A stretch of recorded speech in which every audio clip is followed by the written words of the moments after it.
what's going to happen in your mind as you start to talk about your business, you show up in your business, people start to recognize what you do, you announce what you do as a therapist or a coach. A lot of therapists and coaches fall into becoming very, very fragile, especially when it comes around social media and selling. So let me give you a heads up of what we want to avoid. So guys, we exist in a fragile, volatile, chaotic, and unpredictable world, which means that our business is at the mercy of unforeseen circumstance. So guys, as you can imagine, as I'm recording this, we've just got over that coronavirus thing. That coronavirus ruined more therapists and coaching businesses because they weren't prepared. They didn't have the infrastructure. They didn't understand systems. But what's really awesome and quite funny when you think about it, our students who are in our program that built the systems, the infrastructure, they made more money through the coronavirus than they did beforehand. So there's something in that. They were prepared that if their business took a hit, parts of their system took a hit, they will still manage to be profitable because they could go in and fix these unhealthy parts of their business. Where probably 95% of the industry, the therapists and coaches, went absolutely broke. No way to get clients, no way to make money, and they started freaking out because they weren't prepared. Where we prepare all you guys to become T-shaped with systems thinking, so even if the outside world becomes chaotic, you can still run a business. So by becoming T-shaped with systems thinking, we can prepare for our parts of our business to take a hit and still remain profitable.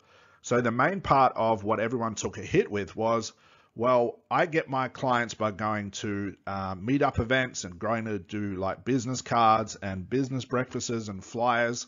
When that was taken away from all the therapists and coaches, what happened? Instantly, no clients coming in. They couldn't get clients because they weren't prepared. They only had one marketing strategy, which was to literally go out and be sociable. But when that was taken away, all of their clients were taken away, all their income's taken away. So what was different with our students' businesses? Well, they could do that, but they also knew how to build their business online. So if being social and going to meetups stopped, which it did, they still had online to attack. But it wasn't just one part online. They were using Facebook, YouTube, LinkedIn, various marketing strategies and various different ways to get the attention of their market. So even if one social media platform took a hit, they've got others to rely on. This is the infrastructure that we're building, guys, and this is what being T-shaped is all about. So what is anti-fragile part? So let me explain. And this is, like I said, really a thought experiment for yourself. Over the left-hand side here, we have a wine glass. We'd all agree that this is very fragile, that if I was to grab that wine glass and hit it on the side of the table, what would happen? Well, if I hit it with enough force, the glass would break. Very fragile. Think of this in terms of maybe a therapist or a coach writing a post on Facebook, getting negative responses or people saying you're wrong or how can you say that or you're not right in that assumption. And instantly the therapist or coach says, oh, pain, don't like that.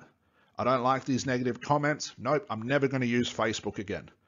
They take a hit and become very, very fragile and ignore that part. They just get rid of it. I don't want to do that anymore. They do one sales call, it doesn't work, and they think, nah, sales are scary. I don't want to do that anymore. Become really fragile. We can't be fragile in business. Off to the right of that, we have something that's called robust, and robust is not any better than being fragile. So robust, we've got like a metal pipe. Now, if I grab that metal pipe and I hit it on the side of the table, it wouldn't break, which sounds positive, but it also wouldn't become stronger. So how does this work in the context of what we're going to do? So let's use the marketing analogy again. Let's say the therapist or a coach puts out a post, gets negative feedback, and doesn't learn from it. They just think, no, everybody's wrong. My market's wrong. They'll stay broke. They'll never have the breakthrough. I'm the best. I know everything. I'm just going to ignore what my market says. You know, another example of this, guys, like a niche. So a coach or a therapist niches down into a specific part in the market, but they go out and try and sell their service to this market, and the market keeps saying, no, we don't want that. No, we don't have money. And the coach or the therapist just ignores it. And they just keep trying to push this niche or push this solution on people, and they never make money. Why? Because they're not learning from the market. They're not becoming stronger. So if we don't want to be fragile and we don't want to ignore the market and become robust, what do we need to become? Well, we're going to become anti-fragile. So when part of our business takes a hit, we become stronger.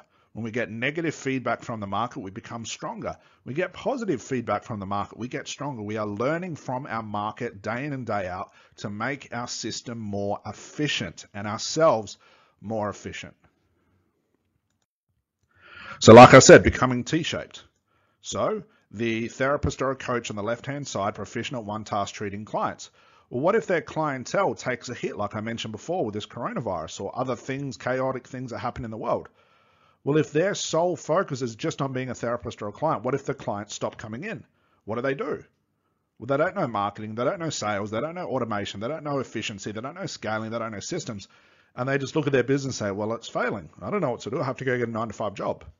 Because they've ignored all the building blocks of the business. All they want to do was concentrate on the one thing. We don't want to do that. All right, so let's now look at making a market impact. And this is where becoming anti-fragile is going to be your best friend. So another example of being anti-fragile or not are hypnotherapists and coaches too afraid to announce what they do, to go against tradition in their prospective field, or let the world know about their new career. This concern is fragile. So along this timeline on the left-hand side, let's start with the fragile. The fragile person says, I'm too afraid to do selling. I'm too afraid to do marketing. I'm too afraid to use Facebook. Too afraid to announce to my friends and family I'm a therapist. Too afraid to use my personal Facebook page or upload a video onto YouTube. I'm too afraid of everything. If that's you, I can't help you run a business. If you're too afraid to do anything, you can't run a business. The person in the middle, the robust person, just says, well, I'll agree. So in the context of marketing, again, they look at Tony Robbins, the Marissa Peers, the Igor Ledachovskis, all these gurus I can't really think of anymore because I really don't follow anyone. And they just agree with what everybody's saying.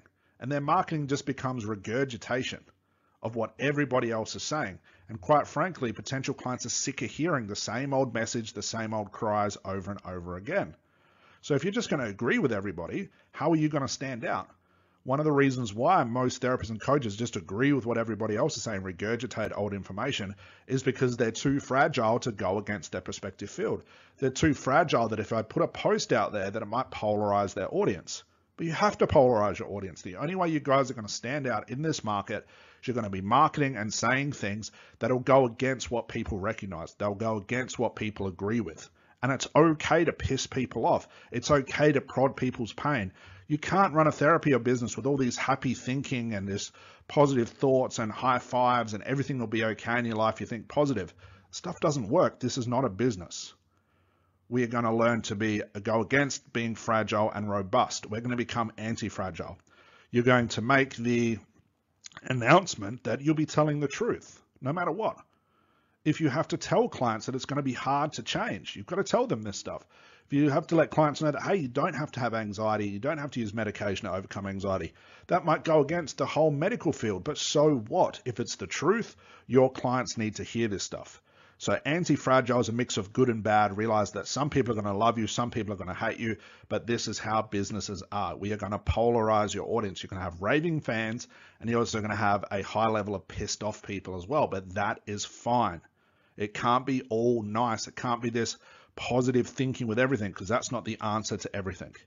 So we're making a market impact, guys. Expect you're going to get a lot of stones thrown at you, but you're also going to create a lot of raving fans who applaud your sincerity. They applaud the truth giving that you give them. So this is making a marketing impact, guys. Now let's look at compounding momentum and growth. So we've looked at being T-shaped, looked at being anti-fragile, we looked at the system. Now, how is the system going to work for us in the long term? Well, I have to introduce you to something called compounding momentum and growth.